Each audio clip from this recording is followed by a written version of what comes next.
Selamat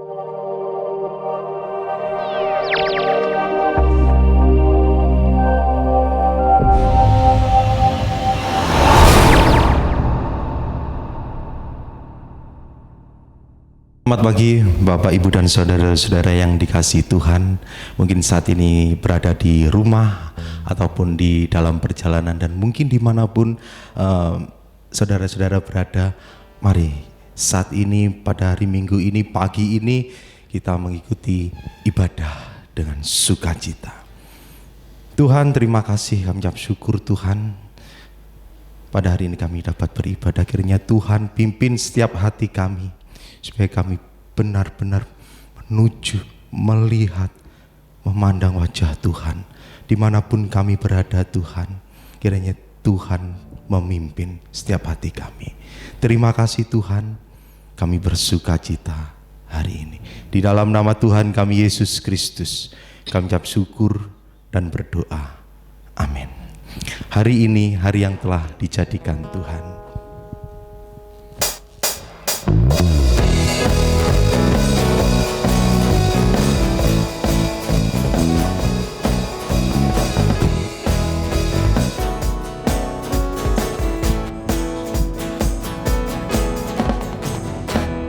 Hari ini, hari yang telah dijadikan Tuhan, mari kita bersuka. Hari ini, hari yang telah dijadikan Tuhan, mari kita bersuka. Bersuka di dalam Tuhan, bersuka di dalam Tuhan, bersuka, bersuka dalam Tuhan, mari bersuka, bersuka citalah, bersuka,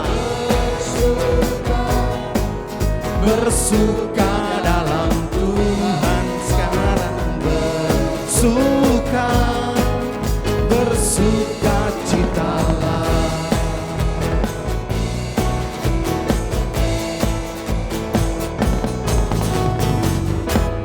Hari ini, hari yang telah dijadikan Tuhan, mari kita bersuka. Hari ini hari yang telah dijadikan Tuhan. Hari ini hari yang telah dijadikan Tuhan, mari kita bersuka dalam Tuhan, bersuka dalam Tuhan. Bersama katakan bersuka, bersuka dalam Tuhan, mari bersuka, bersuka citalah, bersuka, bersuka dalam Tuhan, bersuka, bersuka citalah,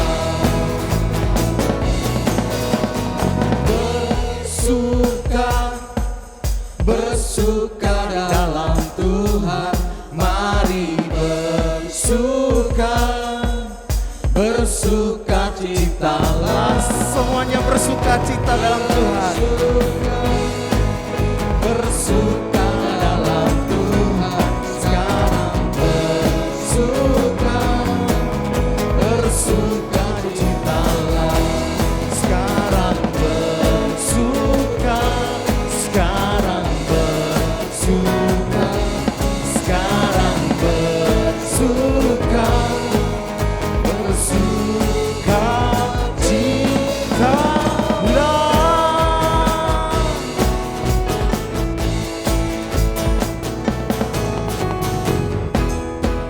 Haleluya. Mari kita bersorak-sorai bagi Tuhan Yesus Kristus.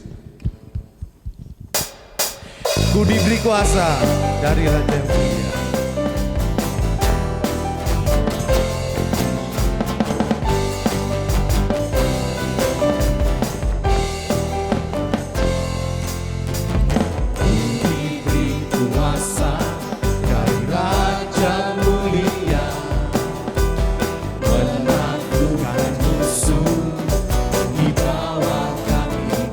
pakai kuasa.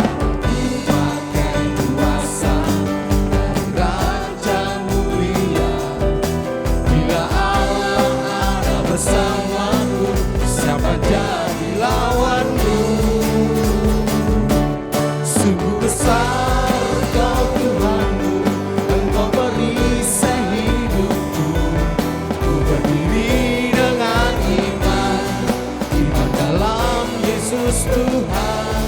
Kau yang memberi kemenangan, ku bersorak merayakan. Terpujilah Engkau Raja segala raja.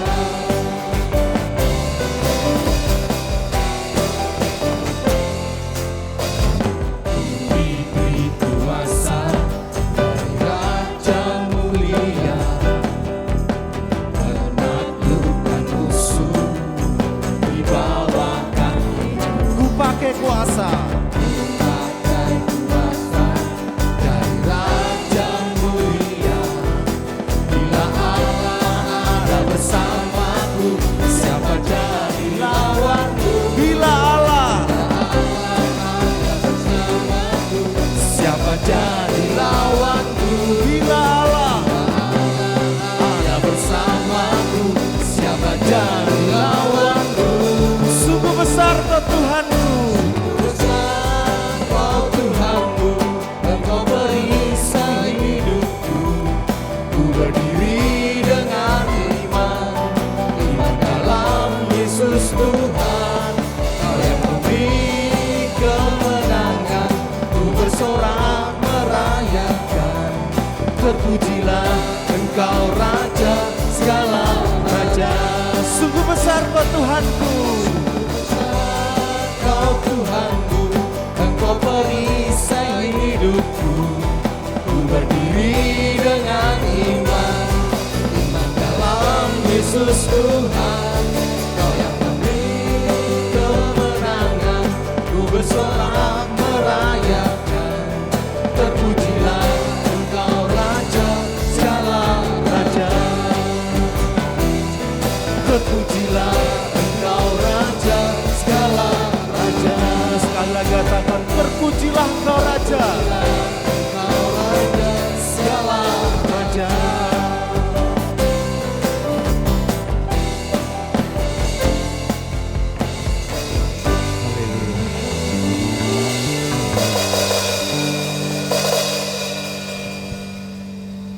Mari kita persiapkan hati kita untuk pengakuan percaya.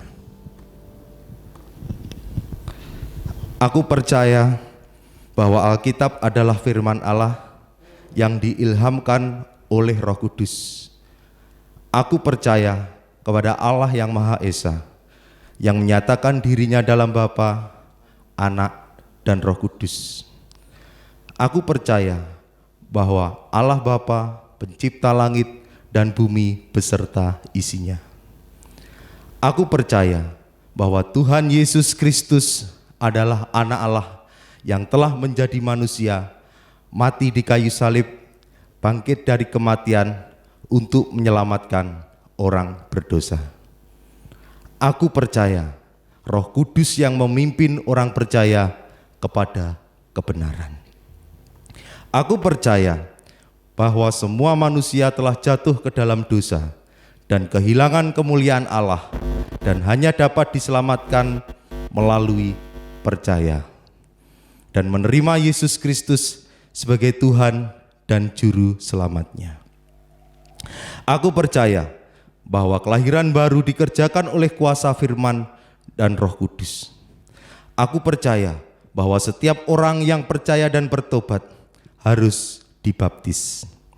Demikian juga perjamuan kudus dilakukan untuk memperingati pengorbanan Tuhan Yesus Kristus dan untuk meneguhkan persekutuan dengan anggota tubuh Kristus.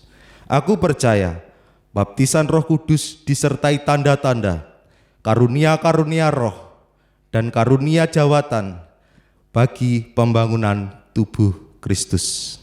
Aku percaya kesembuhan ilahi berdasarkan pengorbanan Tuhan Yesus Kristus. Aku percaya akan kedatangan Tuhan Yesus Kristus yang kedua kali kebangkitan orang mati, dan pengangkatan orang-orang berdosa untuk bertemu Tuhan di angkasa sebelum kerajaan 1000 tahun dimulai. Aku percaya adanya surga sebagai tempat kehidupan kekal bagi orang percaya kepada Tuhan Yesus Kristus, dan neraka sebagai tempat hukuman kekal bagi yang tidak percaya. Amin. Mari kita siapkan hati kita untuk mendengarkan firman Tuhan. Mari kita pujikan betapa dahsyatnya Engkau Tuhan, pencipta segalanya yang ada.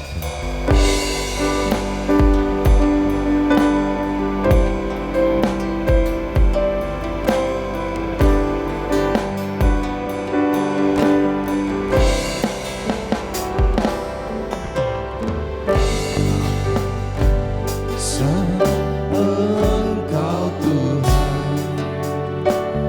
pencipta segala yang ada, dulu sekarang sampai selamanya. Hanya Engkau Tuhan, tak terselami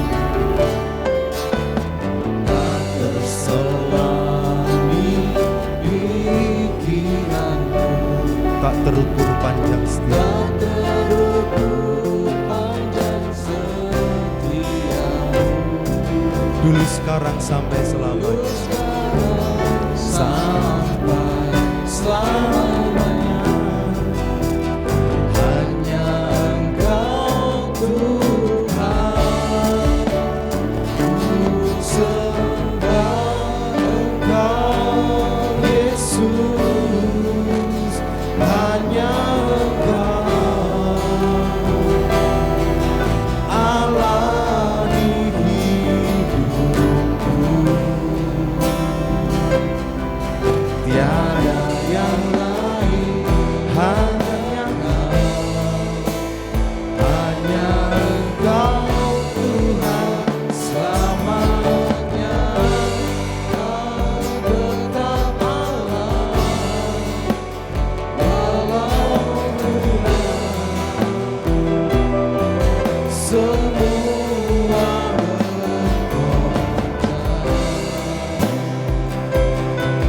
tak tergoyahkan. Kau tetap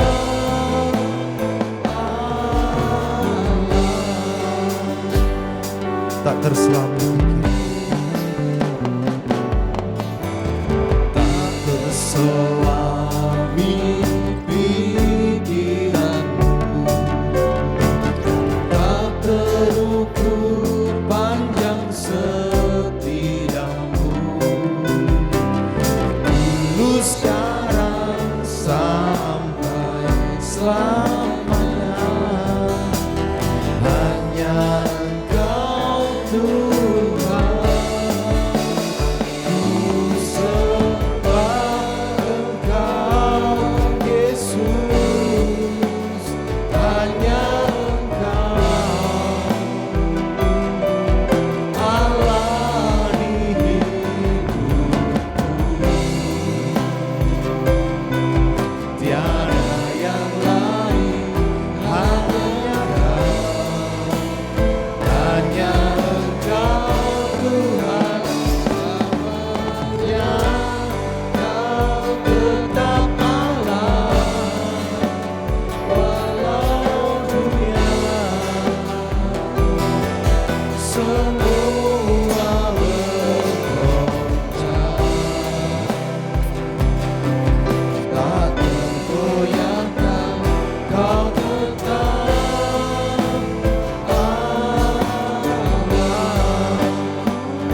sembah Engkau Yesus. Hanya Engkau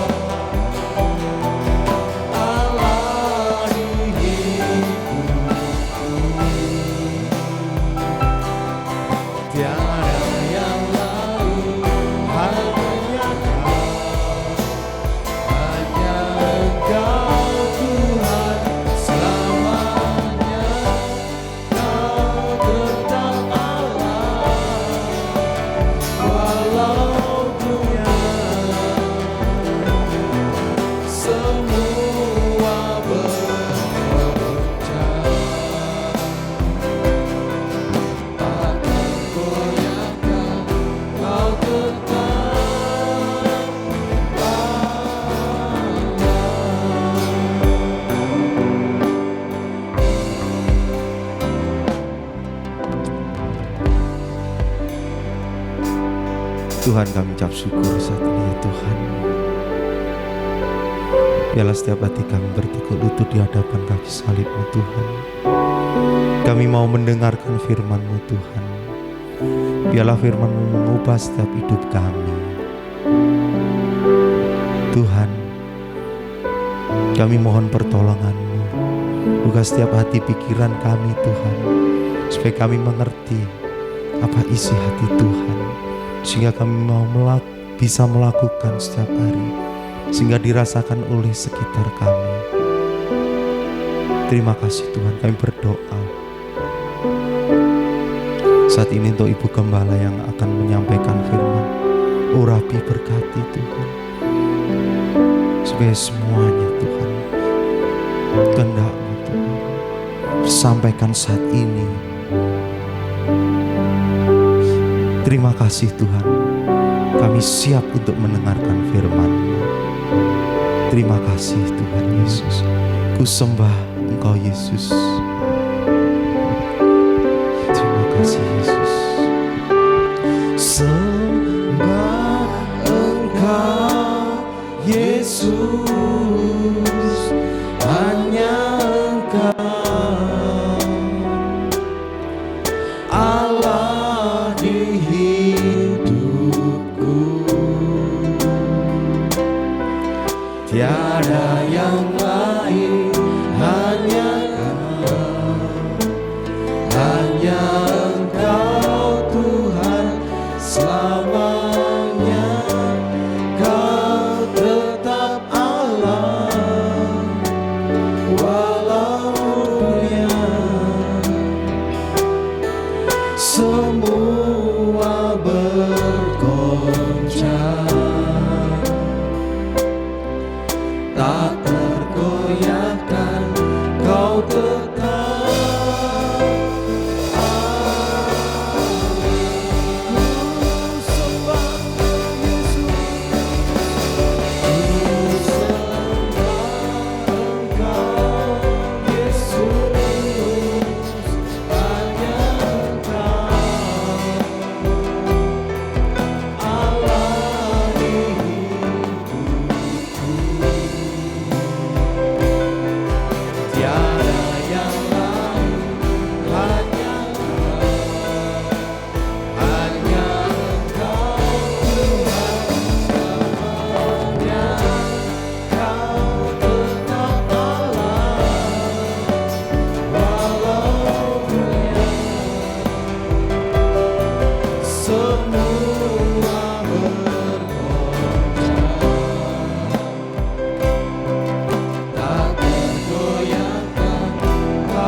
Shalom saudara-saudaraku yang dikasihi oleh Tuhan.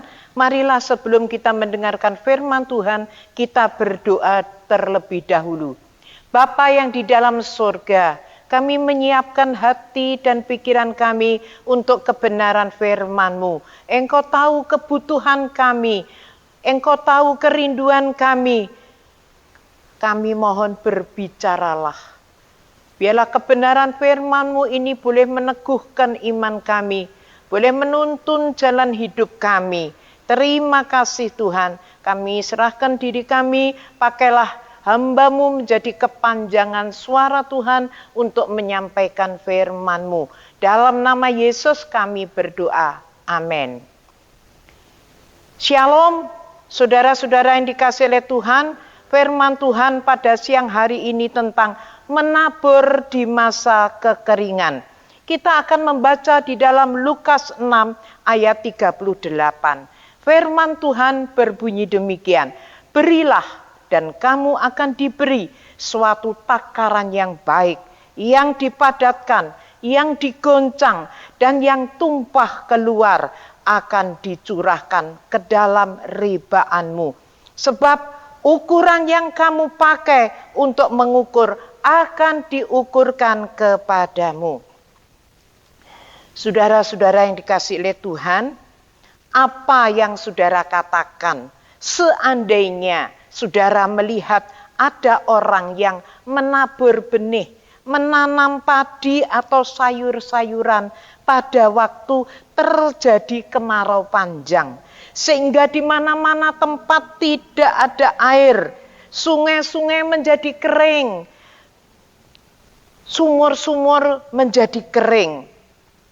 Saya yakin saudara pasti katakan itu perbuatan yang bodoh dan sia-sia. Sebab pasti tidak akan bertumbuh dan menghasilkan sesuatu yang baik.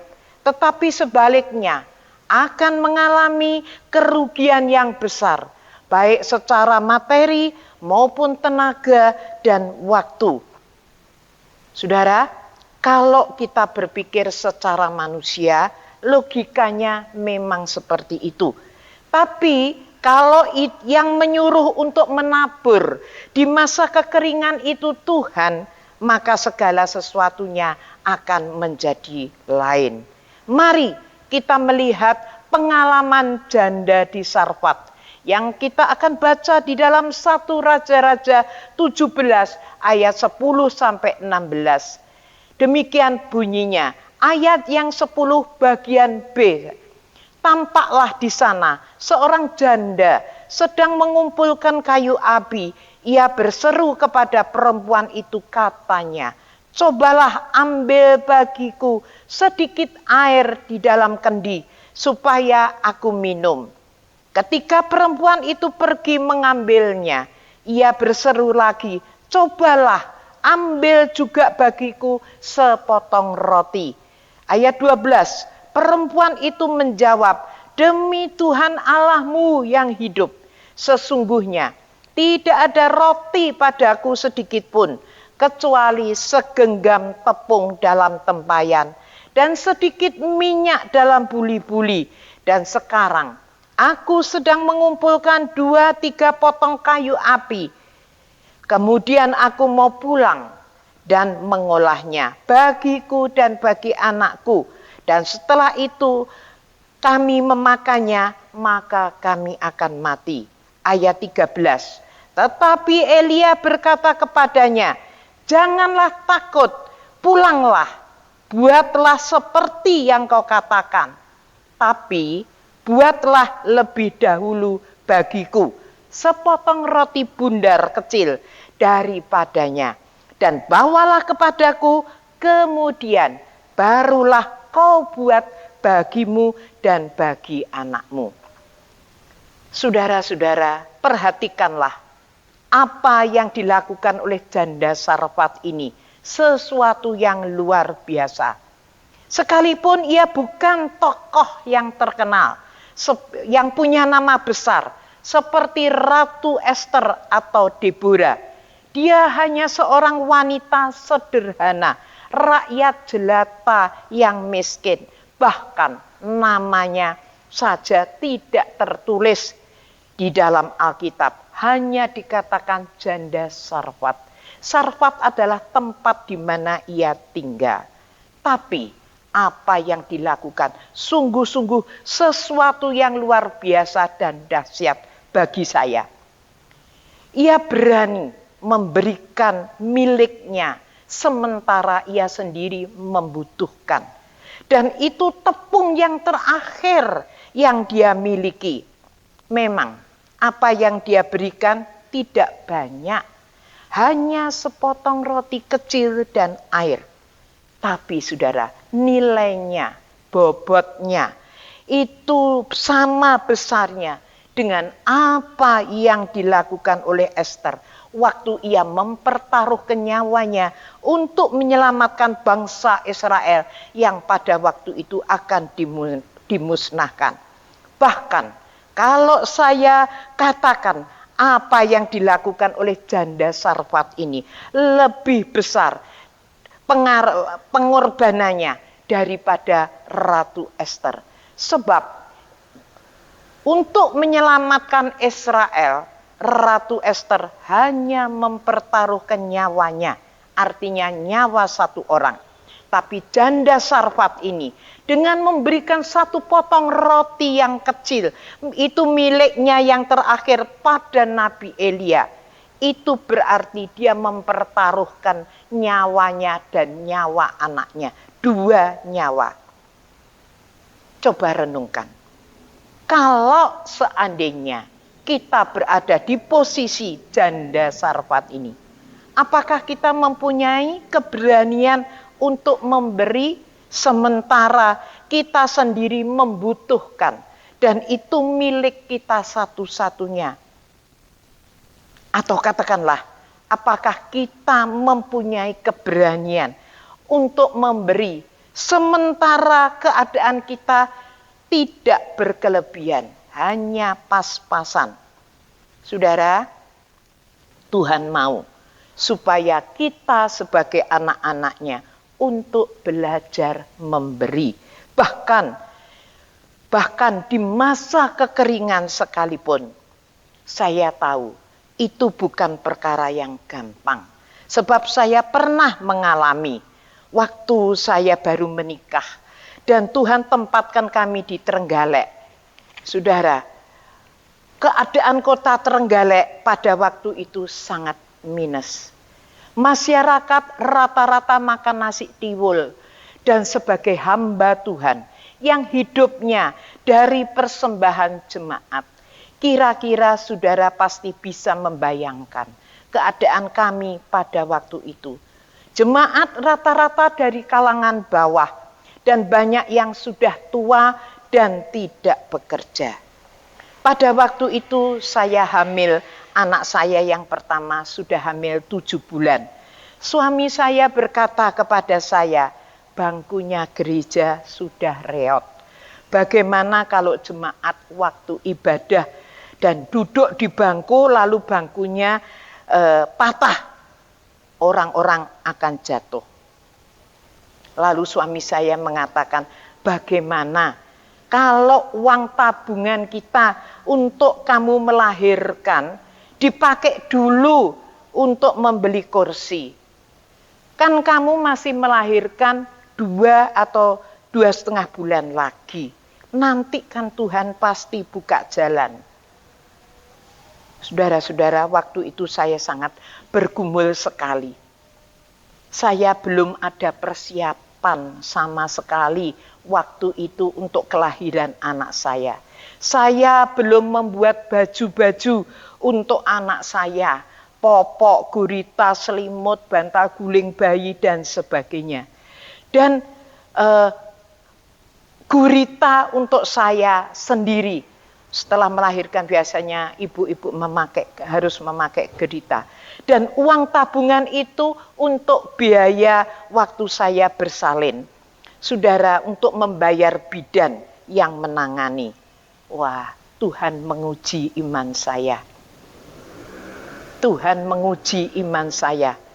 Tapi Tuhan tahu kalau kita sungguh-sungguh mendahulukan Tuhan, Tuhan tidak permalukan.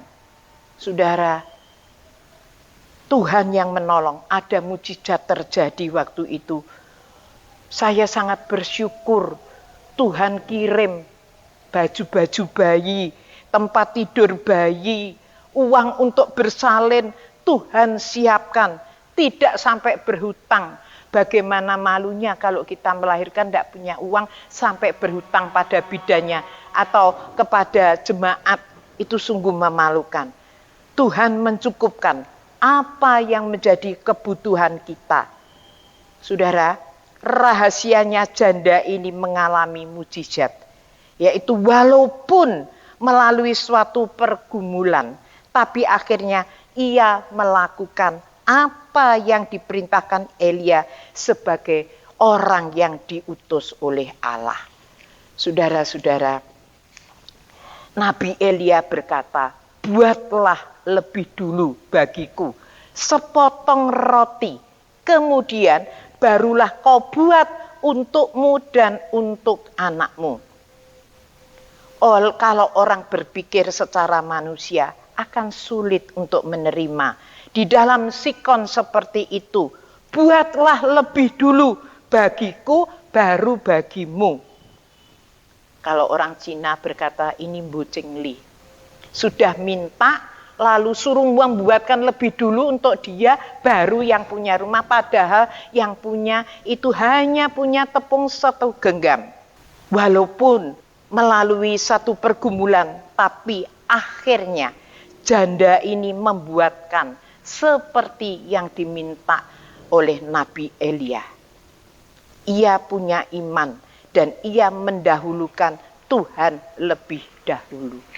Tuhan, saudara, tidak pernah salah dalam memberi perintah. Dan Tuhan tidak pernah ingkar janji. Tuhan ingin melihat iman percaya kita kepada Tuhan. Saudara, ada sebuah kesaksian. Pada akhir dari seminar pertumbuhan gereja di Korea Selatan, ada serombongan peserta dari Amerika diajak keliling desa melihat lahan pertanian dari jemaat pendeta Yonggi-cho. Tiba-tiba salah seorang peserta minta untuk sopir berhenti di pinggir jalan. Setelah turun, ia berkata, di zaman modern seperti ini, kok masih ada orang yang mau jadi seperti sapi? Jawab guide yang mengantarkan, oh mereka adalah jemaat gereja kami. Beberapa bulan yang lalu ada pengumuman di gereja tentang penyelesaian pembangunan ruang doa. Masih dibutuhkan sejumlah dana. Pada waktu itu mereka memiliki 2 ekor sapi. Lalu mereka berunding dengan keluarga untuk menjual 2 ekor sapinya itu dan uangnya dipersembahkan ke gereja untuk penyelesaian pembangunan ruang doa. Lalu anaknya bertanya, lalu bagaimana Pak dengan pekerjaan kita di sawah? Bapaknya menjawab, Bapak yang menarik bajak dan kamu yang ada di belakang. Kalau Bapak capek, kamu yang menarik bajak dan Bapak yang ada di belakang. Akhirnya jadilah seperti yang dilakukan itu. Lalu jadinya seperti ini Pak. Lalu peserta dari Amerika itu terharu mendengar kisah itu. Dan ia bertanya, bolehkah saya minta nama dan alamat mereka? Setelah itu mereka melanjutkan perjalanan. Tapi beberapa bulan kemudian, orang Amerika itu kirim wesel pada ayah dan anak itu. Dan dari wesel yang dikirimkan itu, ia dapat membeli 200 ekor sapi. Bukan 20, saudara. 200 ekor sapi. Luar biasa. Dia memberikan 2 ekor sapinya yang sesungguhnya ia sendiri membutuhkan untuk kerja di sawahnya. Dia berikan dengan hati yang tulus. Sebab miliknya memang cuma 2 itu, 2 sapi itu. Itu yang berharga, yang layak, yang bisa dijual untuk dipersembahkan ke gereja. Saudara, ternyata orang yang berani menabur dengan hati yang tulus untuk Tuhan dan pekerjaannya di bumi tidak sia-sia. Tuhan akan membalasnya dengan berlipat kali ganda. Di balik pemberian dari hati yang tulus, yang tidak punya motif-motif yang lain, tersedia berkat Allah yang melimpah dari Tuhan. Mari kita membaca di dalam 2 Korintus 9 ayat 7b sampai 8 berbunyi demikian. Hendaklah masing-masing memberikan menurut kerelaan hati. Memberi dengan kerelaan hati, jangan dengan sedih hati atau karena terpaksa. Sebab Allah mengasihi orang yang memberi dengan sukacita. Dan ayat 8 dikatakan Allah sanggup melimpahkan segala kasih karunia kepada kamu supaya kamu senantiasa berkecukupan di dalam segala sesuatu, malah berlebihan dalam berbagai kebajikan. Saudara-saudara, tuaian yang seperti apa yang saudara harapkan? Orang yang ingin menuai harus menabur. Orang yang ingin menuai banyak harus menabur banyak. Kalau ingin mendapatkan hasil yang baik, harus menabur dengan benih-benih yang baik, tidak asal menabur.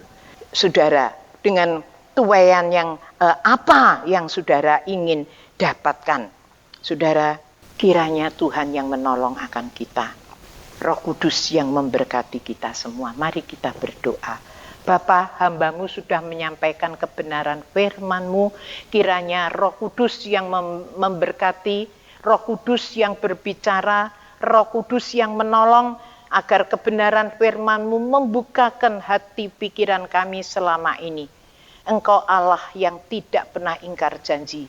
Engkau Allah yang tahu apa yang menjadi kerinduan dan kami dan keterbatasan kami. Roh Kudus, tolonglah supaya kami boleh menjadi pelaku-pelaku firman.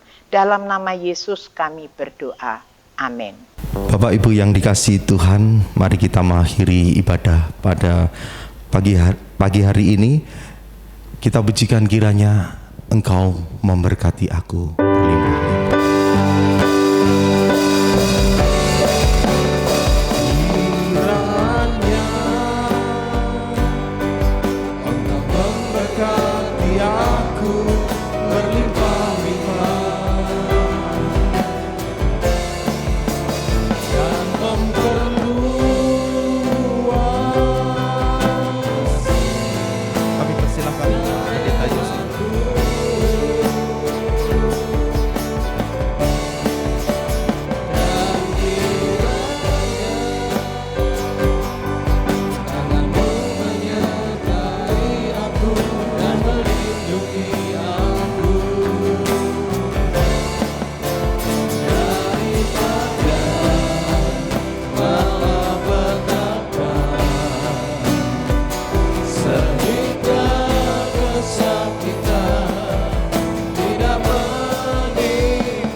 Sungguh kami mengucap syukur kepadamu ya Tuhan, karena kasih setia Tuhan, anugerah Tuhan yang begitu besar, yang kami nikmati di dalam kehidupan kami.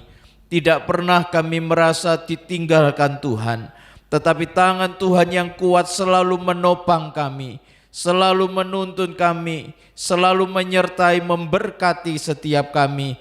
Oleh sebab itu seperti firman-Mu yang sudah disampaikan, ajar kami juga untuk berani memberikan hidup kami kepada Tuhan, mengorbankan apa yang menjadi bagian kami untuk kesenangan Tuhan, kemuliaan Tuhan. Jangan kami Tuhan menyimpan anugerah Tuhan untuk diri kami sendiri. Terima kasih, biarlah firman Tuhan terus diterjemahkan oleh Roh Kudus, sehingga menjadi rema di dalam kehidupan setiap kami. Sekarang Tuhan izinkan kami mengakhiri ibadah ini. Berkatilah setiap kami ya Tuhan. Bapak Ibu, mari kita mengangkat tangan kita di hadapan Tuhan. Terimalah berkat daripada Allah Bapa, kasih sayang Tuhan Yesus Kristus, pimpinan, penyertaan dan perlindungan Roh Kudus akan menyertai kita semuanya, mulai saat ini bahkan sampai selama-lamanya. Tuhan Yesus datang yang kedua kali. Di dalam nama Tuhan Yesus kami sudah berdoa dan mengucap syukur. Haleluya. Amin. Selamat pagi, Tuhan memberkati.